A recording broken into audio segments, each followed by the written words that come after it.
De manera general podemos decir que existe un cáncer proximal, uno corporal y uno distal. Este tipo de cáncer, el proximal, llamado también de la unión gastroesofágica, es el que está aumentando en Estados Unidos y está asociado a la obesidad y el sedentarismo, mientras que en nuestra población latinoamericana los más incidentes son los de cuerpo y región distal, que están más asociados al Helicobacter pylori. En Estados Unidos, bueno, 2 veces más frecuente en el varón que en la mujer, también en el Perú, más afectado el género masculino. Pacientes hispanos de los asiáticos, más frecuente que en los caucásicos, y hay una marcada diferencia geográfica, como ya lo vimos. Hay una particularidad, el diagnóstico temprano. ¿Qué creen ustedes? ¿El diagnóstico del cáncer gástrico es temprano o es tardío en nuestra población? Tardío, es decir, se diagnostica cuando ya la situación es inoperable, la mayor parte de veces. Ahora, ¿qué pasa en otras poblaciones? Estados Unidos, con todos los adelantos que tiene, el diagnóstico temprano solo lo tiene en 10% de los casos, mientras que Japón ya ha realmente mejorado muchísimo sus tapizajes, sus screening, diagnostican el cáncer temprano en el 50% de los casos. Estos cánceres tempranos tienen un 90% de supervivencia, o sea, muy conveniente, pero Estados Unidos, con todo lo de adelanto que tiene, solo 10%. En Perú, pues, ni 2, ni 1. No se diagnostica tempranamente. Dentro de las clasificaciones, es importante mencionarlas las de CIBER. Esta clasificación es para lo que respecta al cáncer de la unión gastroesofágica, que va a dividir en 3 tipos de cánceres de la unión gastroesofágica, el tipo 1, tipo 2 y tipo 3. ¿Por qué es importante? Desde el punto de vista de tratamiento.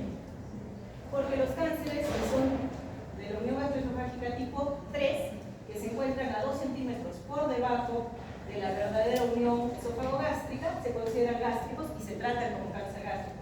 Mientras que los cánceres CIBER 1 y 2, que se encuentran por encima de estos 2 centímetros, se consideran cánceres esofágicos para cuestión de tratamiento.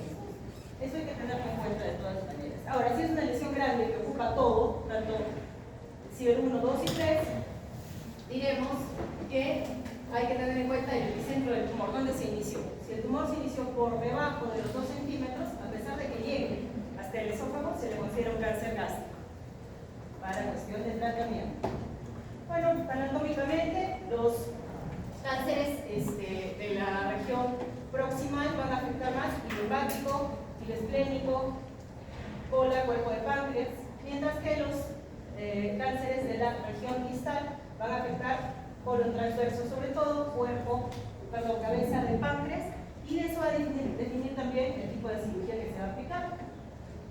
En cuanto a estaciones ganglionares, recordamos el TNM, ¿no? El T se refiere a profundidad de la lesión, N, los ganglios comprometidos regionales, y estos son los ganglios regionales para cáncer gástrico. De la estación 1, del 1 al 6, son paracardiales, de la curvatura mayor-menor y supraintrapilóricos, 6 grupos. Y de la estación 2 son del grupo 7 al 12. Esto se considera todavía compromiso regional, no metastásico a distancia. Para cuestiones quirúrgicas, el tratamiento se da cuando se hacen gastrectomías totales o subtotales. Se pueden hacer linfadenectomías de 1, se denominan cuando solo abarca la primera estación, y de 2 cuando se abarca ambas. En el caso de Japón y Perú tiene la escuela japonesa de cirugía, y lo que se realiza generalmente son las linfadenectomías de 2, o sea, lo digo de las 2 estaciones. Estación 3 y 4 ya son ganglios que se consideran metástasis a distancia, ¿no? Incluso la estación 4, que es el grupo 20 a 22, son los famosos ganglios con nombres propios: Kirchhoff, Irlandés, María José, entre otros, diseminación linfática. Otra clasificación es por el tipo histopatológico, ¿no? El cáncer gástrico en un 95% de los casos es adenocarcinoma, igual que en el caso de pulmón también adenocarcinoma es el cáncer más frecuente. Y hay otros tipos como leiomyosarcomas, linfomas, carcinoides, entre otras opciones. Esta es la clasificación de Lauren, que data de 1960, pero sigue siendo vigente hasta la actualidad, que clasifica los cánceres gástricos en intestinal y difuso. El cáncer intestinal es aquel que se caracteriza por ser más en varones que en mujeres, son pacientes de mayor edad, tienen formación formación de glándulas, diseminación hematógena, hay instalación microsatelital y una serie de mutaciones, más que nada en países de alta incidencia como Asia y Latinoamérica. Y el difuso es el cáncer que más ha emergido en la unión gastroesofágica, la que se da en los países europeos, en Estados Unidos, ¿no? Más en mujeres que en varones, son más jóvenes estos pacientes. Las famosas células de signos de anillo de sello que está presente en este tipo de cáncer, que es el cáncer difuso.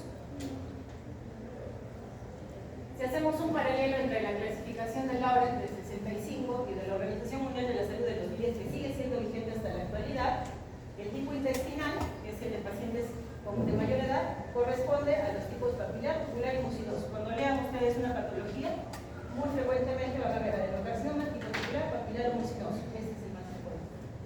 El cáncer difuso, que es el de los americanos, células en anilla de sello. Eso no quita que también tenemos células en anilla de sello en nuestra población, sobre todo asociados a síndromes hereditarios. Otra clasificación en cuanto a profundidad va a clasificarse al cáncer gástrico en ERLI avanzado. Los cánceres ERLI son los que llegan hasta la submucosa, mucosa y submucosa. Estos son los que se diagnostican en Japón en un 30-50% de los casos y se pueden realizar incluso resecciones de estas lesiones o por endoscopía, resecciones endoscópicas. Entonces, este tipo de cáncer es tratable, curable, 90% de supervivencia a los 5 años. Quiere decir que prácticamente curación del 90% de los casos. Esto no es lastimosamente nuestra realidad. El cáncer avanzado va a estar por debajo de la submucosa, atravesando las diferentes capas, y tiene la clasificación de Borman por su aspecto macroscópico durante las endoscopías. Borman tipo 1 es polipoideo, tipo 2 ulcerado, tipo 3 ulcerado con infiltración y el tipo 4 laminitis plástica, que causa el síntoma que es muy característico de hendidura precoz. No siempre, pero sí se asocia mucho la hendidura precoz con esta laminitis plástica. Realiza todas las capas y además crea el estómago, genera en el estómago un endurecimiento como bota de cuero. Estos son cánceres ERLI. Solo llegan a la mucosa o submucosa y pueden ser resecados por endoscopía. Necesitan gastroenterólogos expertos, ¿no? Una alta expertise para detectar y diferenciar estos tipos de cáncer. Existe incluso instilación de algunas tinciones para poderlos identificar, cromoendoscopía se llama, acá no se pide.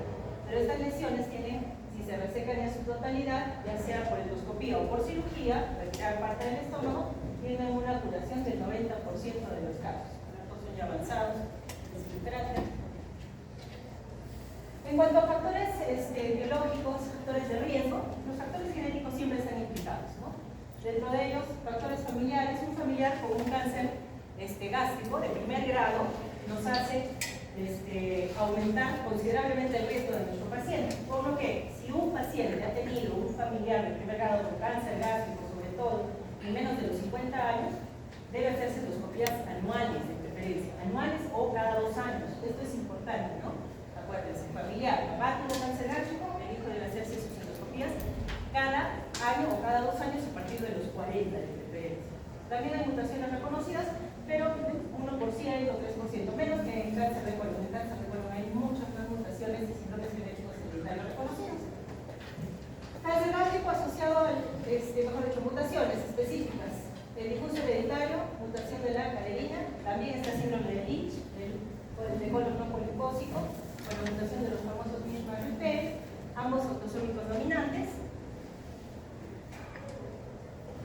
Poliposis intestinal juvenil, síndrome de Peutz-Jeghers, poliposis adenomatosa familiar, también está el cáncer gástrico. Y bueno, una serie de síndromes, incluso el hereditario de cáncer mama igual, BRCA1, BRCA2 y Fraumeni. La mayoría son autosómicos dominantes, con una penetrancia moderada a alta.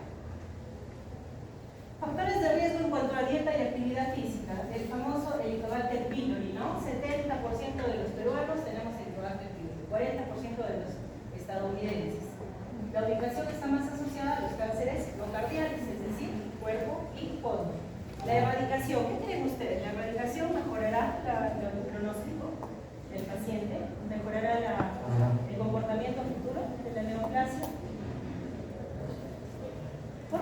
sí, ¿no? Porque es un factor predisponente. Pero hay muchos estudios que han revelado que erradicar el cáncer gástrico no mejora el pronóstico de cáncer gástrico. Sin embargo, la indicación es que todos los helicobacter detectados, ya sea una cruz sobre 3, porque muchos gastroenterólogos, no es una cruz sobre 3, no se trata, eso se observa. No, todos los helicobacter detectados se tratan. El tratamiento hoy en día es con hasta 4 drogas, porque en nuestro medio el helicobacter es resistente y se usan 4 drogas de difícil seguimiento, el paciente tiene mucha náusea, la mayoría no lo tolera, pero es mejor que terminen su tratamiento y pueden deshacerse del famoso helicobacter pylori. Este helicobacter actúa sinérgicamente, ¿no? Con otros factores. Dieta rica en sodio, embutidos y carnes procesadas, es del día a día, ¿no? Pero está considerado como carcinógeno del grupo 1 por la FDA. Los embutidos. Aumenta 22% la dieta rica en sodio el riesgo de desarrollar cáncer gástrico en nuestros pacientes. Virus de Epstein-Barr también está asociado en 8 o 10% de los casos. Son varones, cánceres proximales, con alta infiltración linfocitaria, típico del virus de Epstein-Barr, y hay menos compromiso ganglionar. Fumar, más afectada a la mujer que el varón, en cuanto a tabaco se refiere. Índice de masa corporal mayor a 25.1. Bueno, ustedes están jóvenes y delgados, pero la mayoría de pacientes, de personas de más de 40, tienen más del índice de masa corporal de 25.1, y ya eso aumenta el riesgo, sobre todo del tipo cardiaco, aumenta 1.8 veces el riesgo de padecer cáncer gástrico. Hay que ponernos al pie. Radioterapia, también cuando ha recibido radioterapia abdominal, sobrevivientes de cánceres tipo linfomas, abdominales, también aumenta su riesgo, y cirugías abdominales tipo Milron también se considera factor de riesgo. Consumo de alimentos no refrigerados. ¿Están asociados? ¿Qué relación podría haber? ¿La refrigeración habrá cambiado el comportamiento del cáncer gástrico? ¿Han realizado algo, han leído algo al respecto? ¿Han escuchado? Sí, me dice ya. Ok. Se supone que sí, hasta las ediciones anteriores de Abel Ortiguerita mencionaban la refrigeración de los alimentos y hubo un cambio sustancial cuando se inició el uso de los refrigeradores, que bajó el cáncer gástrico, bajó la infección, porque estaba asociado a las aflatoxinas que se producen en los granos. Justo una bióloga amiga mía hizo un estudio acerca del arroz. Cuando el arroz pasa de enfriarse, una hora después de enfriarse, tiene una capa de hongos que pueden producir estas famosas aflatoxinas que están asociadas a cáncer gástrico, por lo cual, comida del día, difícil para nosotros, pero comida del día, refrigeración inmediata, sigue siendo la recomendación. Apenas se enfría el alimento, guardarlo en el refrigerador. Esta es la evolución en la cual tiene que ver el helicobacter pylori para la transformación desde una mucosa gástrica normal hasta una adenocarcinoma. Desde una gastritis crónica activa, atrófica, endoplasia intestinal, tipo intestino delgado, tipo colónico, displasia leve, moderada, severa y adenocarcinoma. A este nivel va actuando el helicobacter pylori. Metaplasia intestinal tipo intestino delgado es el punto de quiebre. Aquí podría ser reversible. Pasa de esto y la reversibilidad es menor. Cuando ustedes ven en un informe anatomopatológico una biopsia de cáncer gástrico, muchas veces van a ver esto, metaplasia. Esta lesión sí es de riesgo. A diferencia del cuello uterino, ¿no? Es normal, la metaplasia es parte de la evolución normal de las células del seno. Aquí no, esta lesión sí debe ser tratada. Si hay helicobacter, dar tratamiento. Si hay una gastritis, dar tratamiento y seguimiento. Y hacer endoscopías regulares para observar, para descartar que esta metaplasia esté avanzando. Lo ideal es que retroceda, puede retroceder. Un paciente, una mucosa normal, tiene una posibilidad de 256 de hacer cáncer gástrico, mientras que una metaplasia, uno de 39, y una displasia, uno de 19 de hacer cáncer gástrico. Síntomas, cuadro clínico inespecífico, chicos. En la atención primaria ustedes se van a encontrar, y van a verlo también en sus prácticas, ¿no? Cantidad de personas que vienen con dolor abdominal, epigastralgia, reflujos, balonamiento, es una constante, es un síntoma sumamente frecuente. ¿Qué debemos hacer con esos pacientes? ¿Qué dicen, chicos? ¿Dónde está Cristian, el delegado? Ay, Cristian, perdóname. ¿Qué debemos hacer con esos pacientes? Hasta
estaba así, era una situación benigna, controlable.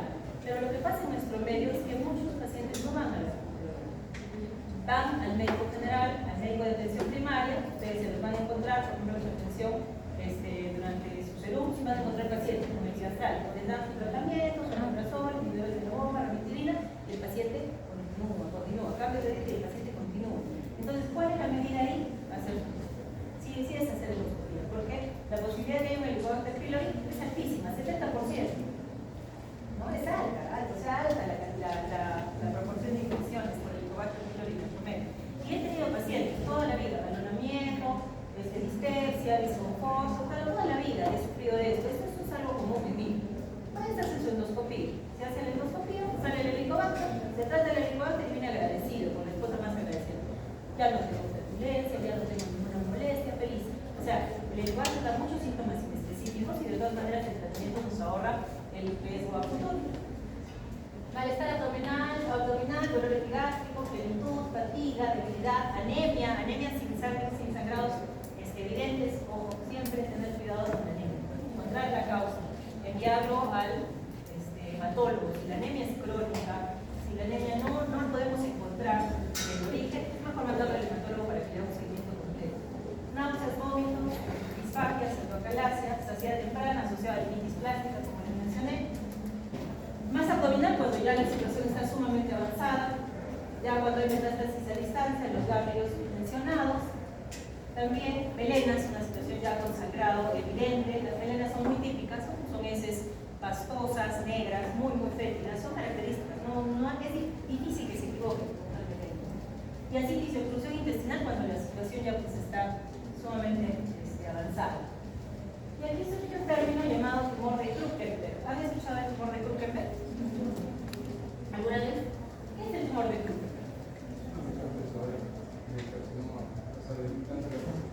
Células en anillo de sello. Esa es la característica de Krukenberg. Es un cáncer gástrico que metastiza a ambos ovarios incluso y que se caracteriza por tener células en anillo de sello. Este tumor de Krukenberg es raro, no es nada frecuente, pero no es imposible encontrarlo, sobre todo asociado a síndromes genéticos hereditarios. Esto hace un par de años, 3 años, una enfermera muy amiga mía fue diagnosticada de tumores de ovario. Yo le dije, ovario es otra situación, a diferente gástrico. Ovario se trata, le dan terapia, muchas opciones de cortar o de demorar la evolución. Ovario, tranquila, vamos, sí se puede, hay opciones. Pero no, era un Krukenberg. Y el Krukenberg se la llevó por sus 3 días. Entonces, es malo. Y son lesiones sumamente graves. Son lesiones de considerable tamaño. Otras imágenes del tumor de Krukenberg. Diagnóstico. Por excelencia, la endoscopía. La endoscopía nos permite ver la lesión. En primer mundo, permite resecar. Ecoendoscopía. La ecoendoscopía, ¿saben lo que es el ecoendoscopio? ¿Qué es el ecoendoscopio? Un endoscopio que tiene un ecógrafo que va, cuando lo metemos por las cavidades huecas, va a registrar los órganos como el hígado, dependiendo de la carga en la que se pone el endoscopio. Es muy útil, exacto. Es muy útil porque va a ver la profundidad de la lesión. Nosotros, antes de que el paciente sea operado, no tenemos idea de qué tan profunda está la lesión. La tomografía no nos va a decir, pero la endoscopía sí. Sobre todo cuando se trata de lesiones de la unión retroesofágica, para ver compromiso de pared, ganglios adyacentes, y es muy útil también en las lesiones del páncreas, porque el páncreas no es fácilmente biopsiable. El páncreas no está en retroperitoneo. Tienen que entrar a sala para biopsiar y no vale la pena, entran y ya operan todo. Entonces, el ecoendoscopio nos sirve para ver lesiones de cabeza del páncreas y biopsiarlas, por ejemplo. El recto también, el cáncer de recto, el ecoendoscopio es muy útil. Tomografías para evidenciar la extensión de la lesión, poderlo estadificar. Resonancias, no hay un amplio beneficio, salvo sea una lesión a nivel de la vía biliar, ahí nos ayuda mucho más la resonancia. La laparoscopía y la laparotomía sí pueden realizarse, sobre todo la laparoscopía para evitar cirugías innecesarias. Entran con el laparoscopio, ven que hay compromiso peritoneal y generalmente cierran, ¿no? Y ya no hay más que hacer, tomar biopsia y cerrar. El PET-CT, bueno, dependiendo, si no se ha encontrado una lesión o hay sospecha de metástasis, si no la podemos evidenciar por otro estudio, podría aplicarse el PET-CT. Y la bioquímica sanguínea, es decir, los famosos marcadores tumorales. Carcinoma embrionario gástrico, CA19-9, también, no diagnóstico, sino seguimiento, ¿no? Nunca pensemos que es diagnóstico. No obstante, lo van a ver en la emergencia. Llega el paciente con una sospecha de lesión tumoral y tienen todos los marcadores, hasta PSA en mujeres.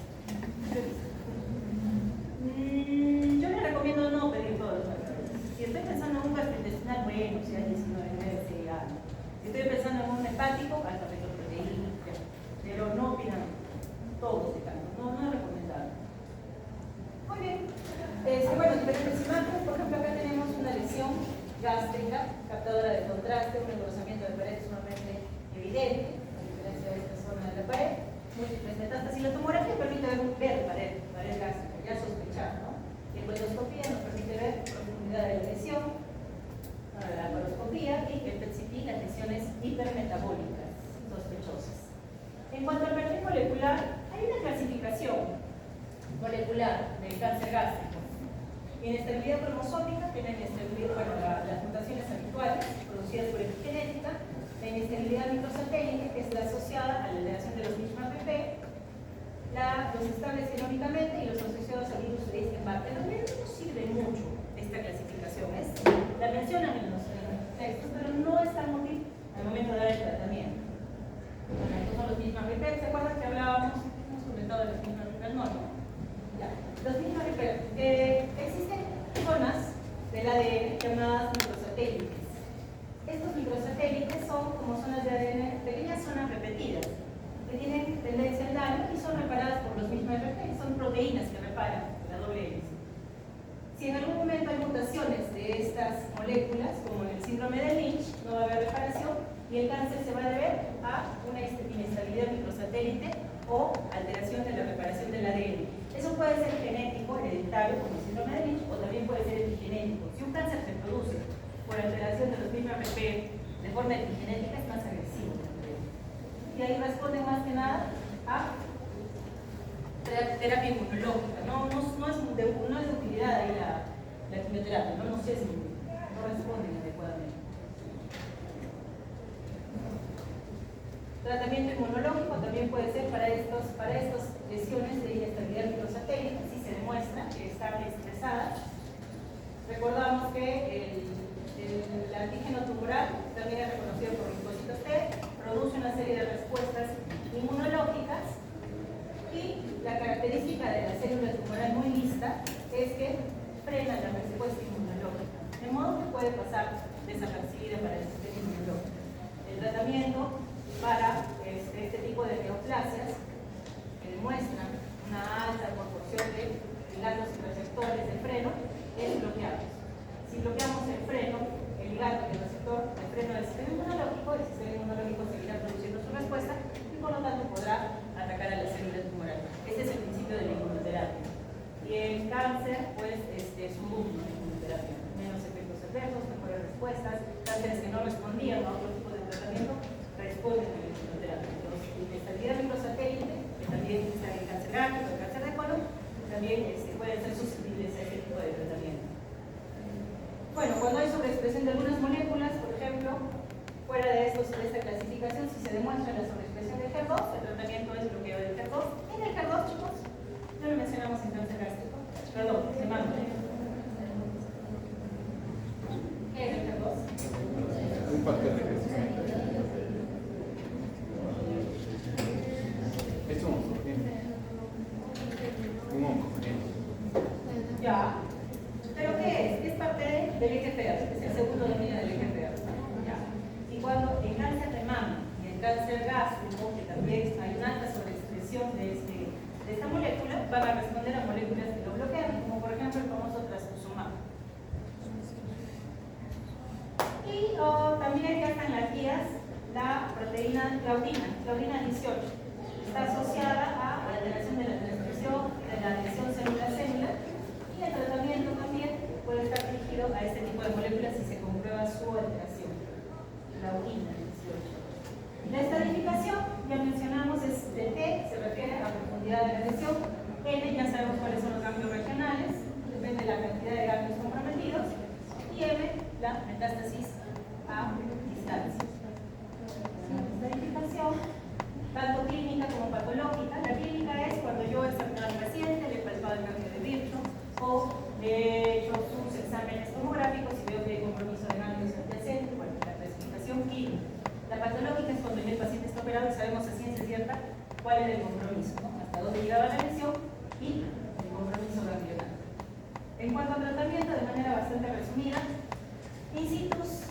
la mucosa puede ser resecado por endoscopía, no en nuestra realidad.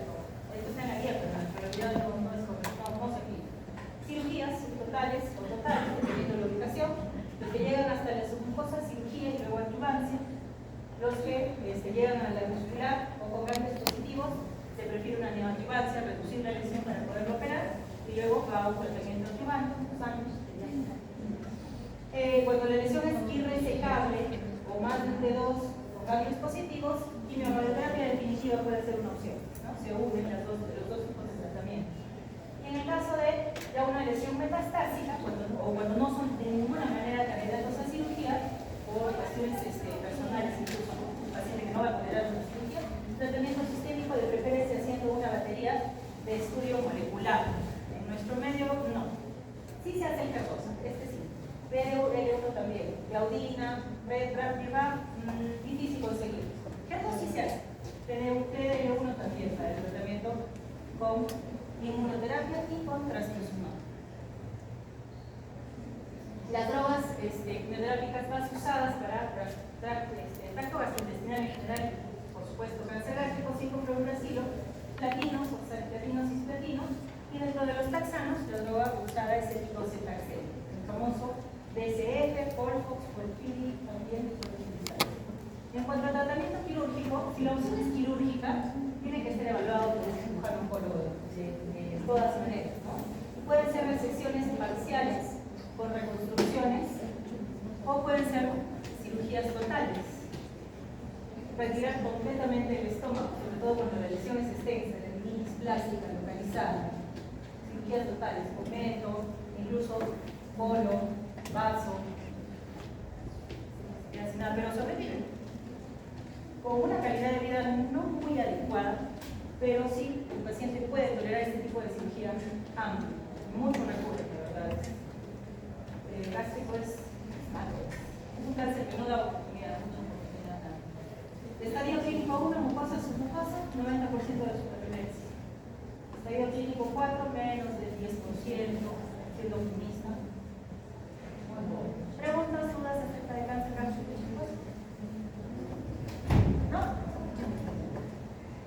Seguimos. Cáncer de colon. ¿No nos preocupa mucho cáncer de colon? ¿Qué opinan del cáncer de colon? ¿Menos agresivo, más agresivo que gástrico?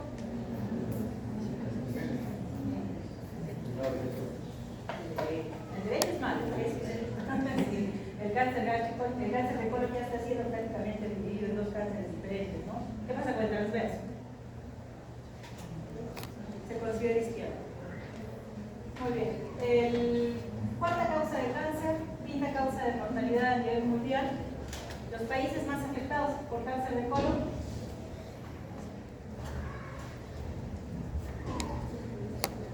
Desarrollados, ¿no? Desarrollados. A nivel latinoamericano, Argentina, por sus famosas parrillas argentinas, sus carnes rojas, tiene que ver mucho los factores medioambientales. En la mayoría de cánceres gastrointestinales tiene que ver con el factor medioambiental y dietético, de todas maneras. En la mujer, de manera similar, ¿no? Argentina también afectado, países del primer mundo. En el Perú, tercera causa de cáncer en el varón no aparece dentro de los más incidentes de manera general y no aparece tampoco dentro de los más mortales.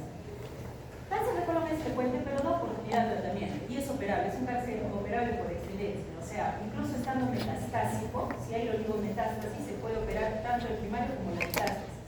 Entonces, es un cáncer que responde al tratamiento, va más lento, permite supervivencia larga, el tratamiento que se le otorga a los pacientes es bien tolerado, o sea, es más optimista de la situación con cáncer de colon. No, en el caso de Perú, en primer lugar lo tiene como simple próstata, estómago, colorectal tercero, aquí está mucho más atrás. Factor de riesgo principal, la edad, mayores de 50 años, por eso los tamizajes se daban a partir de los 50 años. Sin embargo, en las últimas guías de tamizaje ya se ha bajado a los 45 años, porque los pacientes, sobre todo en Estados Unidos, se vio que ya sus tamizajes muy efectivos habían bajado los índices de cáncer de colon en estos pacientes de más de 50, pero sí había aumentado en los más jóvenes. Por lo tanto, se bajó en la edad de tamizaje. Presencia de pólipos. ¿Qué son los pólipos, chicos?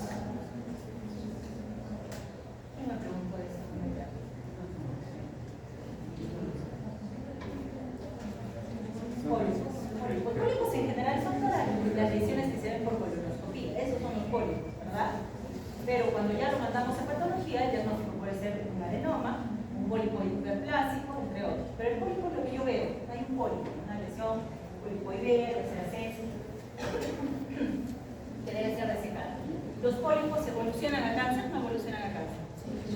Depende. Sí, evolucionan a cáncer, ¿no? Dependiendo la exposición a lo largo de la vida, dependiendo la fondo genético, el fondo familiar, entre otras cosas. Pero pólipos son de riesgo, la edad es de riesgo. En un tamizaje en general realizado a pacientes de más de 45 años, existe la posibilidad de que yo encuentre un cáncer invasivo de un 0,5 a 2%. Existe la posibilidad de que encuentre un adenoma grande de más de 1 centímetro en 7 a 10% de los casos. Y existe la posibilidad de que encuentre un pólipo adenomatoso en 25 a 30% de los casos. De 10 endoscopías, 3 van a tener pólipos, de todas maneras. Más en el varón que en la mujer, más frecuente, y tiene mucho que ver con la localización geográfica, ¿no? La dieta, el sedentarismo está implicado, países del primer mundo, sobre todo. El tamizaje y las guías se establecen a partir de los 45 años, ya no de los 50. En nuestro país se sigue aplicando a los 50 años. Pero etnicidad tiene más que ver con dieta y estilos de vida, pero sí hay mayor frecuencia de mutaciones del gen APC, es decir, la poliposis adenomatosa familiar en los constitutivos askenazis, y hay más inestabilidad microsatelital en los afroamericanos, con un peor pronóstico, ¿no? ¿De acuerdo? Extraño. Localización de la lesión, derecho e izquierdo. Los cánceres del lado derecho, mayor inestabilidad microsatelital, peor pronóstico, malos. No responden al ciclo progresivo, que es la droga habitual. Son pacientes jóvenes, generalmente. Y hay una particularidad de 4 síntomas, ¿no? Los derechos que tienen más, los cánceres del lado derecho. Anemia, sangrados, los sangrados que nunca se evidenciaron. Y que el paciente viene con 5 de hemoglobina. Todo sangró por muchísimo tiempo.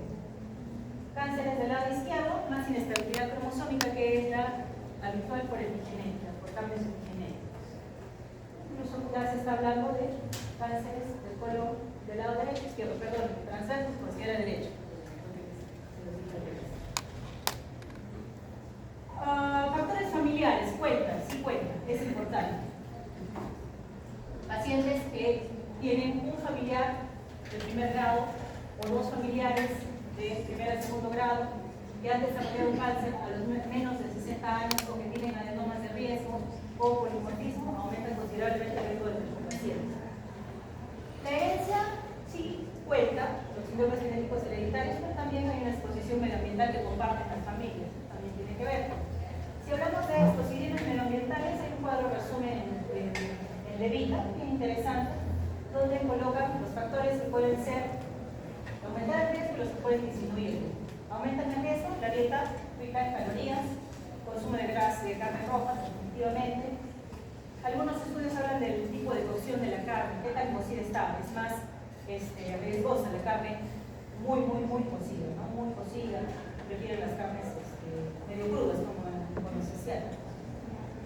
Dieta rica en grasa, alcohol, obviamente, cigarros, sedentarismo, estilos de vida, obesidad y diabetes, pero más que nada la obesidad y la diabetes asociada a todo lo anterior. Protectores. Dieta rica en fibra, entre comillas, hay estudios contradictorios. Vitaminas, sobre todo la D, aunque no está recomendada en las guías, pero sí, los estudios todos concluyen que la vitamina D es protectora. Eso quiere decir que nuestros niveles de vitamina D deben estar dentro de rangos normales, no sobre hipervitaminados, ¿no? ¿Cuánto es lo normal? La cifra normal de vitamina D. Vitamina D es un problema actualmente, ¿eh? Porque todos nos encerraron con la pandemia, nadie se exponía al sol. Y es más, todos salen bien forrados, con bloqueador, todos no nos estamos exponiendo al sol, que es la principal fuente para la producción de vitamina D. Y se han encontrado en Latinoamérica, que nunca ocurría, índices muy bajos de vitamina D, con vitaminosis severas. Entonces la recomendación es dosar la vitamina D en nuestros pacientes. Lo normal para el laboratorio, al menos del seguro, es de 30 a 120. Hay pacientes que vienen con 5 de vitamina D. Necesitamos comprobar que hay déficit de vitamina D y ahí los implementamos. Estudios contundentes sí hay también para uso de antiinflamatorios no esteroideos, el uso del café, gracias a Dios. Calcio, magnesio, bicarbonatos, cristalinas, también hay estudios que nos dicen que son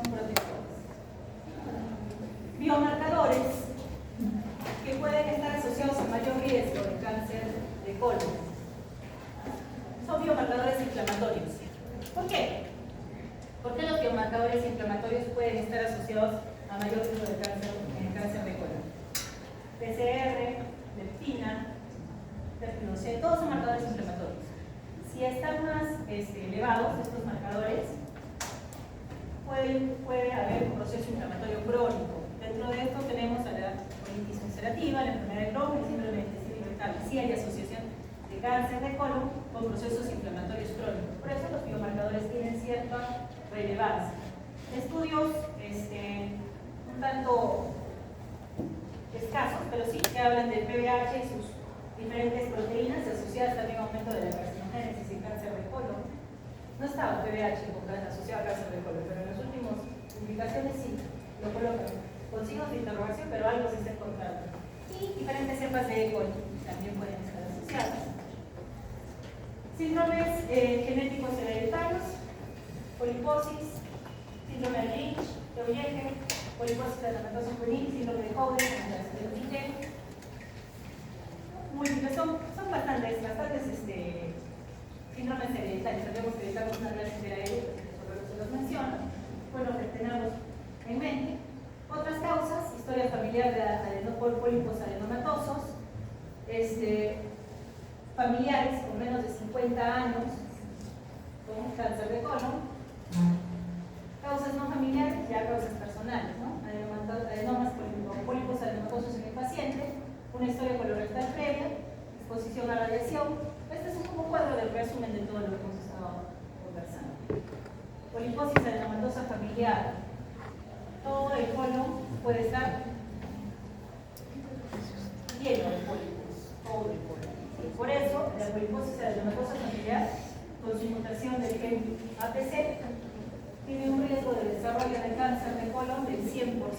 Es uno de los cánceres que tiene mayor penetrancia, 100%. Se recomiendan incluso ya para estos pacientes con poliposis adenomatosa familiar reconocida, hay screening y tratamientos bien dirigidos. Se recomiendan colectomías a edad temprana. Para que se van a arreglar un cáncer de colon, es mejor hacer las colectomías. El síndrome de Lynch, el tipo 2, tiene una serie de asociaciones a otras neoplasias, ¿no? Son los cánceres del espectro del síndrome de Lynch. Dice la denominación, que están asociados a cáncer gástrico, intestino delgado, biliar, pelvis anal, hígado, endometrio, piel, páncreas, músculo dudoso. La penetrancia de este tipo de síndrome no es tan alta, 66-43%. APC, la mutación APC con el cáncer polipósico familiar, ese sí es altamente penetrante. La característica es que en el síndrome de Lynch va a haber menos de 100 pólipos. No es que no hay pólipos, sí los hay, pero menos de 100. A diferencia de la poliposis adenomatosa familiar, que tiene todo el colon tapizado de pólipos. No nos olvidemos Mishmack se los he repetido varias veces. ¿Qué será? Chicos, en el examen, tamizaje, antes que me olvide, porque se me olvidó la mitad de las preguntas va a ser tamizaje, porque la mitad de las preguntas son tamizaje. Entonces hay que saber otro caso de tamizaje. Muy bien. Estos son los criterios usados para el diagnóstico de síndrome de Lynch, de TESA, los de Ámsterdam. Pues en nuestro medio usamos más los criterios de TESA, de todas maneras. Y en cuanto a la biología molecular del cáncer de colon, hay una particularidad. Cantidad de mutaciones también. RAS, de receptor de crecimiento del endotelio vascular, todos estos están implicados. Y su bloqueo a diferentes niveles, por lo tanto, está también contemplado en el tratamiento. Pero existen dos tipos, desde el punto de vista biológico molecular, hay dos tipos de cáncer de colon. Uno es la mayor cantidad, 80%, está asociado a alteraciones de la estabilidad cromosómica, es decir, epigenética que han llevado a una mucosa normal, vaya hacia un adenoma y hacia un carcinoma con una evolución de 10 años, hasta 15% pueden llegar a ser cáncer en 10 años. Esta es la evolución normal, de la estabilidad cromosómica habitual, mutaciones, deleciones, realizaciones, rearreglos. 20%, por suerte la minoría, tienen alteraciones de la reparación del ADN, es decir, alteraciones de los famosos Mishmack. Existen mutaciones de los mismos RP genéticas, la poliposis adenomatosa, el síndrome de Lynch. Pero existen mutaciones de los mismos RP epigenéticas, es decir, adquiridas de alguna manera. Estos son los más agresivos, asociados a los pólipos aserrados. Pólipos aserrados, cuando vemos pólipos aserrados, es el paciente, uno, que debe retirarse el pólipo, dos, completamente, y dos, debe hacerse sus colonoscopías cada 3 años o 2 años. La evolución de los síndromes de Lynch es más rápida, ¿cierto? Pero son mucho más agresivos. Igual, estos, los que por epigenética tienen alteración de la reparación del ADN, también están asociados a mutaciones en RAF, que son resistentes. Están sobre todo en el colon ascendente, el colon derecho, que es mala, son resistentes al 5-fluoruracilo y la respuesta se da más que nada al tratamiento inmunológico, al bloqueo del PD1, PDL1. Son dos tipos de cáncer diferentes desde el punto de vista biológico molecular: alteración cromosómica, inestabilidad cromosómica e inestabilidad microsatelital. No se olviden. Cuadro clínico, anemia. Anemia, chicos. Preocúpense cuando venga un paciente con dolor abdominal y anemia. Ese paciente debe ser evaluado, no lo dejen ir con analgésicos, antiespasmódicos, no. Tiene que evaluarse, tiene que encontrarse cuál es la causa de su anemia. Bueno, otros signos, hematogesia, melenas, cuando son lesiones del lado derecho sobre todo, fatiga, debilidad, rectorragia, estreñimiento, obstrucción intestinal, lado izquierdo, por la ubicación, ¿no? Alteraciones del hábito intestinal. ¿Qué nos preocupa? Un paciente, la mayoría de pacientes vienen preocupados por estreñimiento. Les dicen, yo sufro estreñimiento toda la vida, vienen muy estresados porque piensan que puede predisponerlos a un cáncer de colon. ¿Predispone el estreñimiento a un cáncer de colon? ¿Por qué lo dicen? No se puede.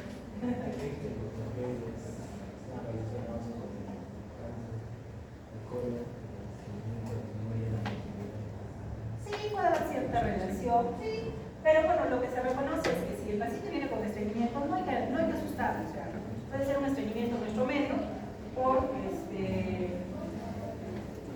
colon largo, colon grueso, debido a la altura, entre otras cosas.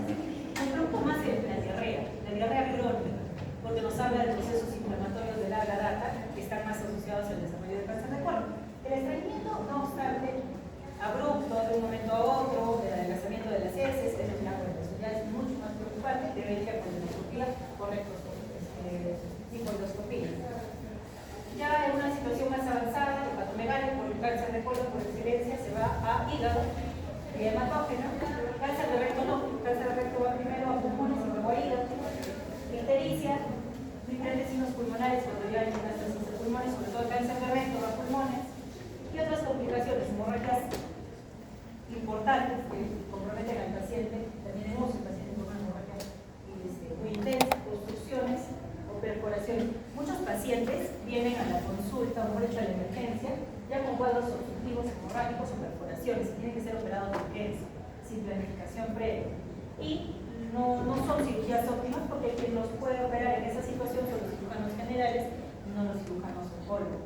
Pero buen porcentaje de pacientes vienen ya con el cáncer a flor de piel y todos los síntomas a flor de piel. Entonces, en el diagnóstico, averiguar bien antecedentes personales y familiares. Anamnesis y examen físico, obviamente. Laboratorio, hacerte su seguimiento con el antígeno carcinoma embrionario. Sí se puede hacer de arranque si yo sospecho un cáncer de colon. La colonoscopía, que por excelencia nos permite ver la lesión y resecarla. Tomografías corporales para ver lesiones a distancia. En el caso del cáncer de recto, la resonancia y la colonoscopía. Estas son las que nos ayudan más en el cáncer de recto, donde nos va a permitir evaluar profundidad de la lesión y compromiso ganglionar. También lo recomendable es hacer un perfil molecular al paciente, ¿no? Cuando ya se diagnostica el cáncer de colon, tenemos la biopsia, el perfil molecular nos va a asegurar cuál es el tratamiento que debe ser dado para nuestros pacientes, tanto diana como inmunoterapia. Biopsias líquidas también, en nuestro medio no existen, pero en el primer mundo la medicina de precisión en oncología, ¿no? Evidenciar cuál es la mutación, cuál es la alteración genética o biológica molecular, perdón, y en base a ello dar un tratamiento específico. Lesiones en colon, vistas por tomografía, por colonoscopía, y son lesiones pequeñas polipoideas o resecadas en el momento. Lesiones, ¿qué les parece esta lesión? ¿Qué será ese marco? Un pólipo, ¿no? Peliculado. Es una colonoscopia colonoscopía virtual. Un tiempo salieron las colonoscopías virtuales, que si el paciente se tenía que preparar igual, o sea, se les hacía toda la limpieza del colon con las diferentes sustancias que utilizamos, y luego se le hacía una tomografía y una reconstrucción en 3D. Podría encontrarse sin necesidad de colocar el colonoscopio, ese tipo de lesión, pero si se encontraba la lesión, igualito tenía que ir a colonoscopia. Como que sí, un tiempo teníamos en el seguro también utilizado, pero como que no resultó. Bueno, las tomografías sí, la tomografía ayuda muchísimo para las metástasis hepáticas, retroperitoneales también, ¿no? La tomografía es suficiente para evaluar metástasis a nivel del abdomen. Ecuendoscopía en recto para ver profundidad de la lesión. Sobre todo en recto, ecuendoscopía en cáncer de recto, cáncer de la unión gastroesofágica, páncreas. El tamizaje para los pacientes de riesgo promedio, es decir, pacientes que no tienen historia personal ni familiar, no tienen enfermedad inflamatoria intestinal, fibrosis quística que también puede estar asociada, no tienen síndromes hereditarios de alto riesgo ni ningún cáncer en la infancia. La mayoría de nuestros pacientes, ¿no?, va a ser de riesgo promedio. Otra situación más específica y con guías bien planteadas para cada paciente son los pacientes de alto riesgo que van a tener todas estas características. Lo que nos interesa, sobre todo, son los de riesgo promedio, pacientes de riesgo promedio que ustedes van a ver. Opciones para aterrizaje, colonoscopía o sangrocultenesis. Dos tipos de estudios de sangrocultenesis, el Guayaquil, que es el tradicional, y el terenoinmunológico. El Guayaquil necesita mucha preparación, 3 días que el paciente no coma carnes rojas, que no coma verduras, que coma todo blanquito, y el día que le toca dejar la muestra, el paciente se estriña y no puede hacer la muestra. Me ha pasado muchas veces. Entonces, lo mejor ahora es el terenoinmunológico. Es la recomendación. Lo hacen en todos los laboratorios. Si la colonoscopía no tiene ninguna lesión policósica, el paciente repite su colonoscopía a los 10 años. Quiere decir que un paciente promedio de 45-50 va a hacer 3 colonoscopías a lo largo de su vida. Si tiene pólipos, definitivamente retirarlos. Polipectomías completas, porque a veces ven el pólipo y no lo sacan, o es muy grande y el paciente se olvida y nunca se lo sacaron. Entonces, cuando hay pólipo, debe programarse para una polipectomía de todas las maneras. Si es un pólipo hiperplásico, pequeño, de menos de 1 centímetro, no hay problema. Se lo retira y pueden hacer sus colonoscopías cada 10 años. Pero si se trata de adenomas, ya a la patología, aserrados sobre todo, o hiperplásicos, pero más de 1 centímetro, punto de corte 1 centímetro, pasan a hacerse colonoscopías cada 3 a 7 años.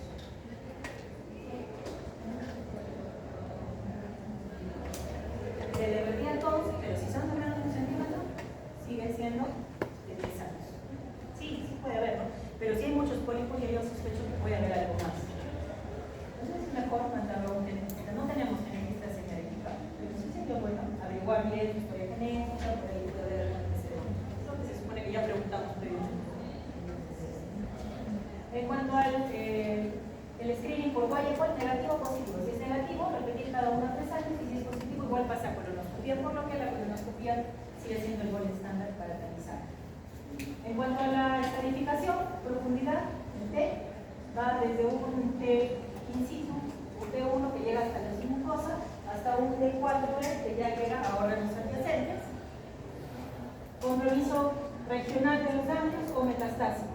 Considerar que la metástasis peritoneal es el estadio más avanzado. Si encontramos metástasis múltiples peritoneal, ya es un M1C.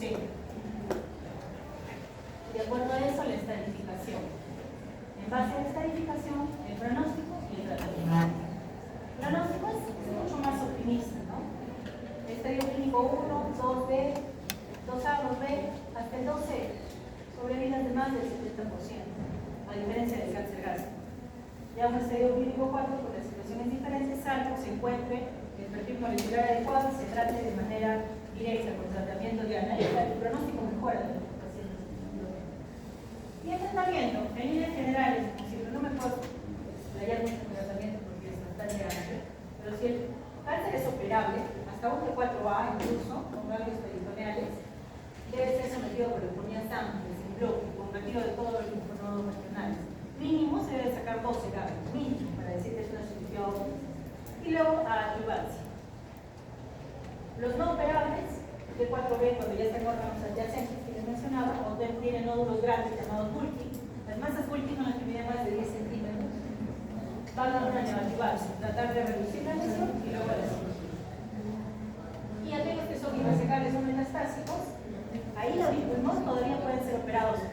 En las últimas guías se establece que si es una metástasis única a nivel de hígado o pulmón, se puede dar un tratamiento con fisioterapia, reducir la lesión y entrar en una segunda intención a operar. Pero si no se puede, no hay opción quirúrgica para tratamiento sistémico, sobre todo a base del 5-fluoruracilo y su terapia táctil de acuerdo al estudio biológico molecular que se realiza. ¿Hay estudios biológicos moleculares en el equipo? ¿Hacemos? ¿Qué hacemos? Sí se hacen estudios moleculares, pero hay una limitación. Los hacen los laboratorios para vender sus productos. Y hay que hacer toda una serie de trámites para pedirlo y poder, en base a eso, dirigir a nuestro paciente. En el seguro y en MISA hay también drogas, pero el verdadero reto es hacerle el perfil molecular para poder dar el tratamiento diario. Entonces, si ya hemos dado tratamiento sistémico, se puede operar, como les decía, sobre todo como el metástasis. Si no es quirúrgico de ninguna manera, vamos a al tratamiento sistémico con quimioterapia y, de acuerdo a su perfil molecular, diferentes drogas.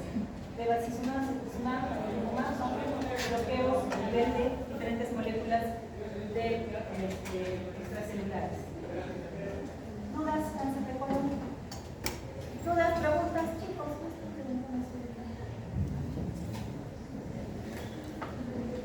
Muy bien, cáncer de pulmón. Cáncer de pulmón, primera causa de cáncer. Incidencia, número 1, mortalidad, número 1. A nivel mundial, porque en el Perú la situación es diferente. La incidencia y mortalidad, la mayor la tiene siempre el continente asiático. Y vemos la mayor densidad de casos en Asia. Perú no, Perú está lejos. Perú realmente, probablemente de acá a unos años va a tener el mismo comportamiento que a nivel mundial, pero en la actualidad, pulmón no nos preocupa seriamente a corto plazo. A largo plazo sí se van a ver resultados diferentes. Pulmón en las mujeres, países desarrollados. Hay más consumo de tabaco, ¿no? Han tomado menos conciencia de mujeres que de varones en el consumo de tabaco. A nivel Perú, segunda causa de muerte después de estómago. Estómago es un problema, gástrico es un problema. En cuanto a la epidemiología, la incidencia ha bajado 3.1% en los varones y solo 1.5% en las mujeres. Ahora ya es casi a la par, ambos sexos, compromiso de cáncer de pulmón. Humo de tabaco, principal causa de cáncer. 80-90% de los casos de cáncer de pulmón están asociados al humo de tabaco. Principales sustancias, los hidrocarburos aromáticos policíclicos, las nitrosaminas, nitratos, la nicotina por su potencial adictivo, que es la causa de que no pueden dejar. Fumadores pesados. Los fumadores pesados son aquellos que tienen un índice tabáquico de más de 20. Hay una fórmula para calcular, ¿no? Número de cajetillas por años consumidos sobre 20 nos da el índice tabáquico. Y si sale más de 20, este paciente tiene dos cosas. Primero, 20 veces más riesgo de ser cáncer de pulmón. Segundo, debe pasar a tamizaje. Este grupo de pacientes, los fumadores pesados. El resto de la población no tiene un tamizaje de forma general. No hay tamizaje para la población en general para cáncer de pulmón. Exfumadores nunca bajan su riesgo. Sigue siendo, así dejan de fumar, 10 años, su riesgo sigue siendo 9 veces más que la población en general.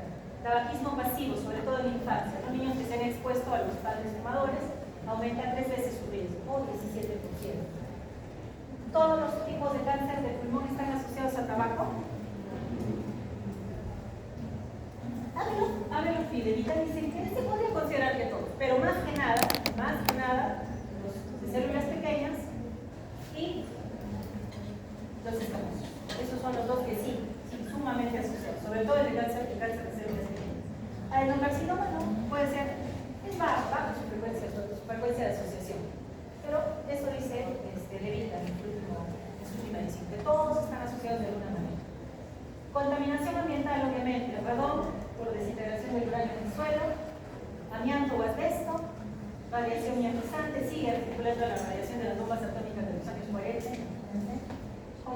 fósiles, todas nuestras comis asesinas, los culpables. Calefacción, cocina, antes se cocinaba muchísimo con queroseno, los famosos primos. Las ancianitas que vienen con cáncer tenían esta costumbre, también exposición a biomasa, arsénico, éter, cromo, metales pesados, lo que es contaminación del aire con diferentes metales de la minería informal. Es una sinergia de factores, no es uno en realidad, pero la mayor causa definitivamente el humo del trabajo. Familiares también hay susceptibilidad de diferentes gnosis, pero no hay tanta asociación, síndromes genéticos hereditarios o familiares bien reconocidos sin cáncer de pulmón. Se dice que una cajetilla diaria por un año causa 150 mutaciones a nivel del organismo. Muy mal hábito, concientizar a nuestros pacientes sobre el consumo de tabaco. No hay muchos tabaquistas, no hay muchos. Yo hago mucha actividad preventiva y una de las preguntas importantes es si consumen tabaco, porque eso también tiene otro costo. Los tabaquistas tienen que pagar otro tipo de seguro, más caro, versus los no tabaquistas. Y si se les comprueba a los no tabaquistas que pagaron un seguro más barato, que han fumado, que se les hace un examen dentro de los 6 meses del diagnóstico, no les dan ese seguro, no se aplica. Entonces, tabaco hasta nos cuesta más caro que el patología pulmonar breve, EPOC, bronquitis, enfisema, tuberculosis, muy frecuente en nuestro medio, crean procesos inflamatorios crónicos que aumentan el riesgo de cáncer de pulmón. Síndromes hereditarios, lipfraumenia es el que más podría presentarse, pero no como los cánceres de colon gástrico que tienen una lista gigante de síndromes hereditarios. Dieta, sí, de todas maneras, baja el fruto y verdura puede estar asociada, pero la recomendación es que alto consumo de antioxidantes. Mutaciones. Ahorita vamos a ver un cuadrito de mutaciones especiales, sobre todo para el adenocarcinoma. Sí hay mutaciones reconocidas en cáncer de pulmón, sobre todo adenocarcinoma. Cese del hábito tabáquico, muy importante. Permite mejores resultados para el paciente, baja su riesgo, no lo desaparece, pero sí baja el riesgo. Y cuando ya desarrolla el cáncer, el paciente que sigue consumiendo tabaco tiene peores resultados. De algunos con diagnóstico de cáncer y todo no dejan el tabaco, no lo pueden dejar, es adictivo. Diferentes sustancias que nos ayudan al paciente con hábito tabáquico. En cuanto a epidemiología, raza afroamericana, blancas son los más afectados en cuanto a incidencia y mortalidad, los afroamericanos, ¿no? Pero puede haber otras implicancias, su menor acceso a la salud, mayores mitos, mayor uso de tal vez medicamentos o componentes naturales. Clasificación histopatológica del cáncer de pulmón. A partir del 2021 cambió. Hasta antes del 2021 la clasificación era de células pequeñas y células no pequeñas. A partir del 2021 son 6 tipos de cáncer de pulmón por su histopatología. Los epiteliales, adenocarcinoma y escamoso, células grandes. Adenocarcinoma es el más frecuente, no se olviden, es el más frecuente. Neuroendocrinos, acá está el de células pequeñas, el carcinoma con diferenciación neuroendocrina, agresivo, más asociado a tabaco, con múltiples síndromes paraneoplásicos, sobre todo a nivel del sistema nervioso central. Tumor neuroendocrino, ¿qué diferencia habrá entre el tumor neuroendocrino y el carcinoma neuroendocrino? Eso no solo a nivel del pulmón, también a lo largo de toda nuestra anatomía, donde hay células neuroendocrinas, ¿no? Sobre todo gastrointestinales. ¿Cuál es la diferencia de ambos?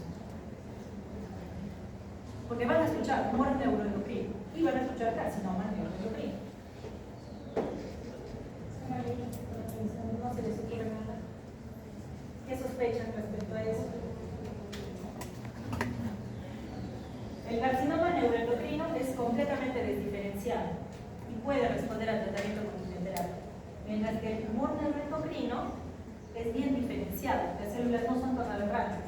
Hay grados incluso de proliferación celular para diferenciar un tumor neuroendocrino leve, moderado o severo, y de acuerdo a esto, estos pacientes no responden a la quimioterapia y solo tienen la opción quirúrgica. Va lento también, permite un buen estado general de nuestros pacientes. Tumores neuroendocrinos versus los carcinomas neuroendocrinos. Van a escuchar esa diferencia, bueno saber. Tumores de tejido ectópico, melanoma o meningioma en pulmón, puede haber un melanoma en pulmón. Metastásico, ¿no? Pero a veces nivel de piel, o mucosas, y hay tejido ectópico de melanoma en pulmón. Raro, pero está dentro de la clasificación. Tumores mesenquimatosos, pecomas, que son las células adyacentes a los vasos, y hematolinfoides. Esa es la nueva clasificación que sigue vigente en cuanto a la estomatología de cáncer de pulmón. Y dentro de cada uno hay diferentes subtipos. Adenocarcinoma, escamoso, los más frecuentes. Y en tercer lugar, el famoso carcinoma de células pequeñas, neuroendocrino. Adenocarcinoma, dado que es el más frecuente, le damos una especial atención. El adenocarcinoma va a tener la característica de una inmunohistoquímica positiva para CK7 y TTF1. ¿Se acuerdan que conversamos de la inmunohistoquímica en los perfiles moleculares de cáncer de mama? Ficciones, ¿no? La lámina normal con hematoxina eosina. Cuando queremos estar seguros del tipo de celularidad o de dónde pertenece, se le hacen ficciones. CK7 pinta, café. Los que no son CK7 positivos se quedan blancos. TTF1 también, pinta, cafecito. Entonces este tumor es un adenocarcinoma de pulmón, porque puede haber adenocarcinoma gástrico, adenocarcinoma incluso de tiroides, de diferentes áreas. Mutaciones del cáncer de pulmón tipo adenocarcinoma. Desconocido un 40%, no podemos reconocer la mutación. Mutaciones reconocidas, una lista amplia, más de 10, de las cuales la población europea y americana, países desarrollados, tienen más mutaciones de tal raza y están asociados a los fumadores. 42% de mutaciones de tal raza, la población de países desarrollados. Los países asiáticos, los países latinoamericanos, una mutación muy importante que se ha visto que es plausible de tratamiento, es la mutación del EGFR.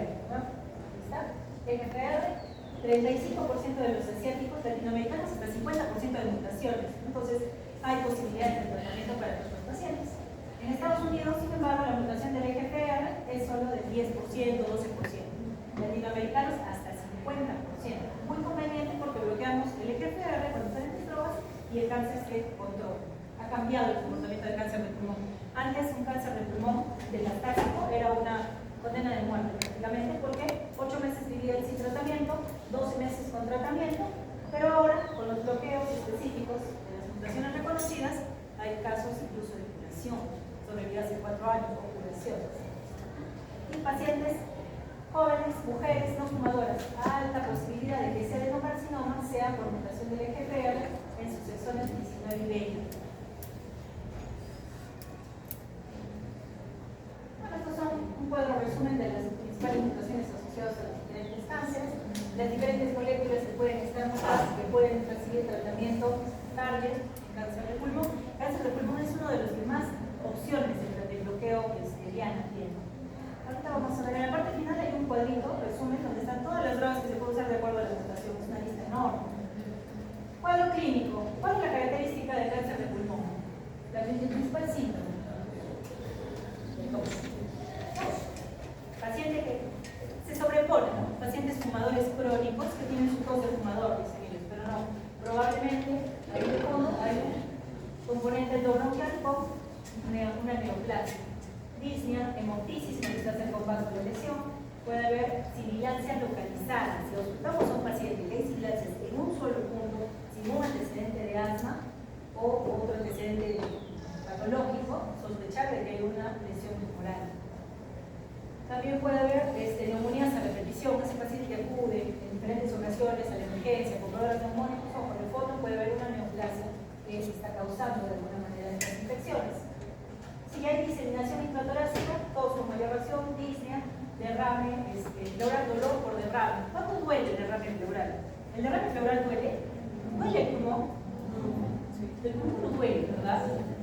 Lo que duele es la pleura parietal. Y el punto de dolor máximo es cuando se llena de líquido y se separa.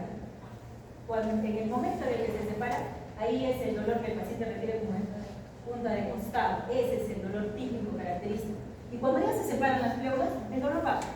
El dolor ya no es en punta de costado, pero sí hay cierta sensibilidad. Puede haber también alteraciones ronqueras. pacientes rojitos, crónicos. Yo no tenía esta cosa, doctora. Cuidado. Pueden ser componentes o alteraciones a nivel mediastinal, que llevan a alteración del recorrido del eje y por lo tanto esa ronquera crónica. Tienen que tener en cuenta. Bueno, a las imágenes, elevación de los epidiafragmas, el famoso tumor de Pancoas. ¿Saben el tumor de Pancoas? ¿Lo han escuchado? ¿El tumor de Pancoas? ¿Qué es el tumor de Pancoas? En ápice, exacto, ¿no? Son tumores grandes que causan, en ápice, que causan orada, la pared torácica, orada de las vértebras, son muy dolorosos, pueden comprometer también plexo cervical, plexo axilar y llevar al síndrome de Horner. Entonces, estos tumores de Pancoas pueden estar asociados al síndrome de Horner. Otro signo bastante típico es el síndrome de vena cava superior. ¿Qué es el síndrome de vena cava superior? Eso no me lo ven en una vez, pero sí lo deben haber llevado en práctico, al menos mencionado. ¿Qué es el síndrome de vena cava superior?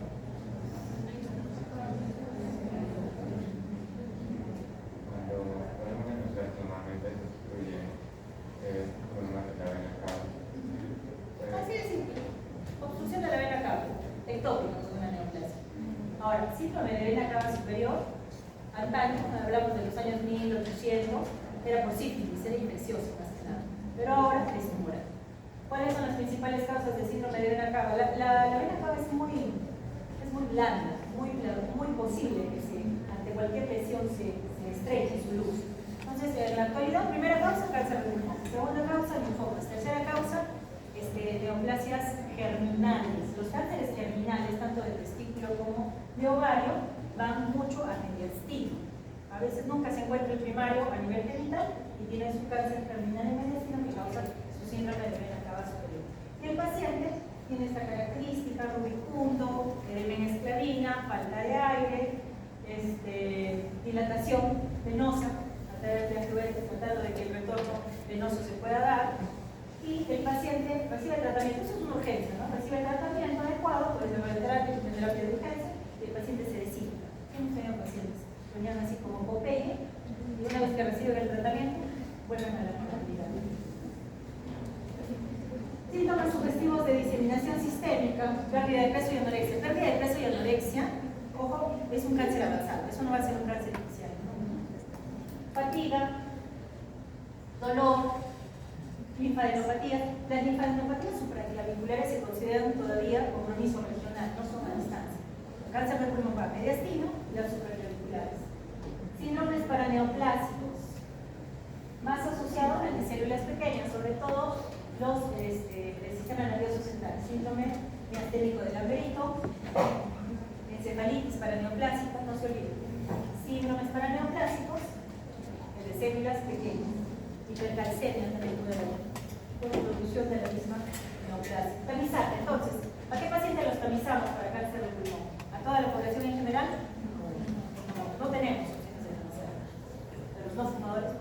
Los fumadores, es decir, alto riesgo, más de 50 años, más de 20 paquetes cigarrillo año, con la fórmula que les mencionaba, sí van a su tamizaje con tomografías torácicas de baja intensidad. Pacientes que no tienen estos riesgos no van a tamizar. Importante definir el componente ganglionar en el cáncer del pulmón. A veces es imposible comprobar que hay compromiso ganglionar, pero eso no nos ayuda porque para estadificar al paciente necesitamos comprobar si hay o no compromiso de los ganglios. Por lo que cáncer del pulmón es uno de los que tiene indicación de PET-CT, sobre todo para el estigma, para evidenciar lesiones a nivel mediastinal y poder estadificar a mi paciente. Porque si yo no lo estadifico adecuadamente, puedo estar cometiendo muchos errores en el momento de tratamiento, sobre todo quirúrgico. Lesiones pulmonares típicas, lesiones estrelladas. Ahora, tomografía para estadificar a nuestro paciente es uno de los que incluye tomografía de resonancia cerebral, porque va por excelencia a cerebro. ¿Cuáles son las neoplasias que más van a cerebro? Hoy día conmigo.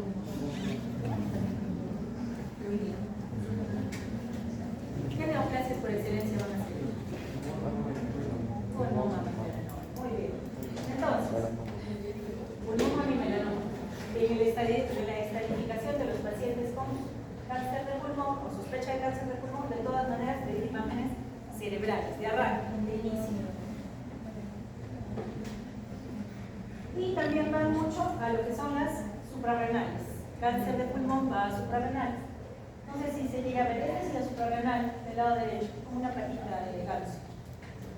Esta es la suprarrenal del lado izquierdo como una infiltración tumoral.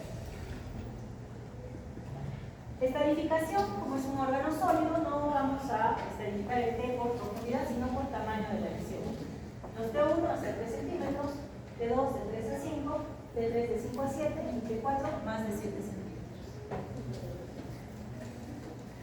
Compromiso ganglionar regional, incluso hasta los ganglios supraclaviculares se considera compromiso regional, pero ya un N3. Compromiso supraclavicular. Metástasis, ya una presencia de derrame pleural o pericárdico convierte a nuestro paciente en un estadio M1A, es decir, estadio clínico 4, metastásico.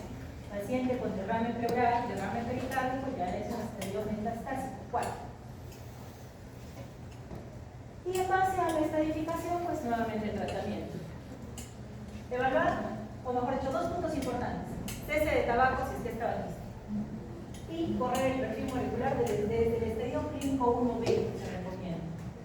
Si son lesiones de 5 centímetros sin lápidos, cirugía de inicio, sin necesidad de nada previamente. Y luego adyuvancia, a base de laminostarzanos, pemetrexed, que es un precursor de la... el nombre.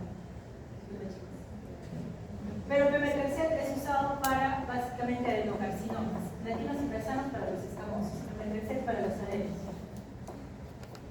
Estadio clínico 2B3A, más de 5 centímetros de positivos, se recomienda ir a una neoadyuvancia a base de las mismas drogas y posteriormente cirugía o no. Si es cirugía de adyuvancia y si no es cirugía, se va a quimioterapia y tratar de que no está grande, de posibilidades de tratamiento. Estadio clínico 3B4 o con compromiso supraclavicular o metastásico, puede ser quimioterapia definitiva o si es metastásico netamente no operable, tratamiento sistémico en base al perfil molecular. Sí se corre el perfil molecular en nuestro medio. Puesta acá algunos protocolos de drogas. Los protocolos actualmente en la práctica privada son estudios multinacionales de diferentes países, incluido nuestro país, usan drogas aprobadas, pero para ver comportamientos en nuestra población y por lo tanto introducirla en nuestro medio. Estos protocolos, ojo, no son, a veces, algunos pacientes han comentado, doctora, es un tratamiento experimental. No, los protocolos son altamente calificados, comprobados, seguros y se recomienda en las guías que si el paciente puede entrar a un protocolo, entre al protocolo, porque va a tener acceso a muchas drogas que en la práctica normal no vamos a tener. De acuerdo a la mutación que puede identificar el cáncer, tenemos una serie de opciones de tratamiento, tanto bloqueos de diferente índole, de acuerdo a la mutación que se puede encontrar en nuestros pacientes. Las diferentes mutaciones que ya se las mencionaba, el bloqueo y el tratamiento inmunológico que por excelencia está surgiendo en cáncer de pulmón. Es uno de los que más tratamiento inmunológico se puede aplicar con buenos resultados